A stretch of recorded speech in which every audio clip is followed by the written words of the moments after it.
Ya vimos en la Suprema Corte de Justicia de la Nación cómo se votó esto de la iniciativa o proyecto del ministro Alcántara Carranca, que pretendía él, solamente él, y obviamente apoyado por otros ministros como Norma Piña, pues invalidar esto de la reforma al Poder Judicial. Y vimos que se dobló, así lo están diciendo, palabras textuales, que se dobló, que fue un vendido, que fue un tal cual están diciendo pues los vándalos del Poder Judicial al respecto de este ministro, que es Pérez Dayán. Pues bueno, ahora Claudia Sheinbaum pues celebra este fallo a favor de la reforma al Poder Judicial, la cual ya va en camino.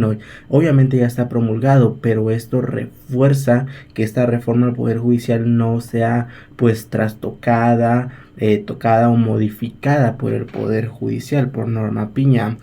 Primeramente quiero que veamos esta celebración grandiosa que fue de Claudia Sheinbaum al saberse que por fin un ministro pues recapacitó, porque claro, ahorita vamos a entrar en ese tema. Entonces hay que escuchar su posición y miren que me imagino que ha de haber tenido toda clase de presiones para no votar como decidió su votación, pero fue una decisión individual y es de reconocerse, porque podemos tener diferencias con el ministro, pero en este caso es nítida su presentación. Y si ya lo hice antes, ¿por qué ahora voy a estar en contra? Eso no quiere decir que esté de acuerdo con la reforma, pero como ministro no puedo aceptar que se declare inconstitucional algo que no esté en el marco de la Corte.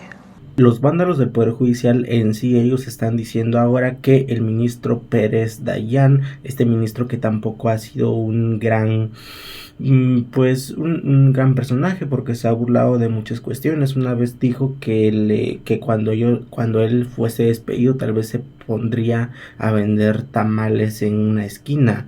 O sea, una cuestión muy como que de broma, pero reflejando su sentimiento, su forma de ser muy clasista. Pues bueno, este ministro Pérez Dayán, con referencia a Alcántara Carranca, no estuvo de acuerdo en su proyecto de ley de invalidar la reforma al Poder Judicial. Y esto es porque él obviamente lo dijo y lo recalcó, tuvo que ser coherente con sus decisiones anteriores y con sus decisiones jurídicamente y también personalmente, sus expresiones que ha dicho muy tiempo atrás, cuando le preguntaron por ejemplo ahora a la ministra Margarita Ríos Farjat que si ella veía posible ciertas cuestiones en contra de reformas constitucionales que la Suprema Corte podría tocar o modificar, y ella había dicho tal cual que esto haría que cualquier reforma constitucional pueda ser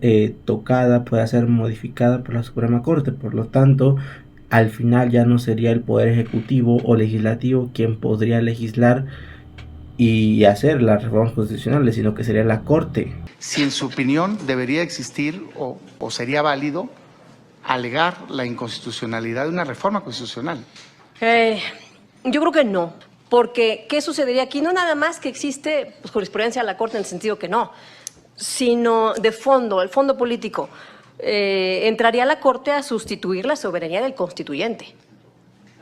No sé si eso sea deseable, que revisando si es la reforma constitucional válida, pues si la Corte decida, pues aquí vamos a analizar y vámonos a darle la vuelta. Entonces, ¿quién regularía a la Corte?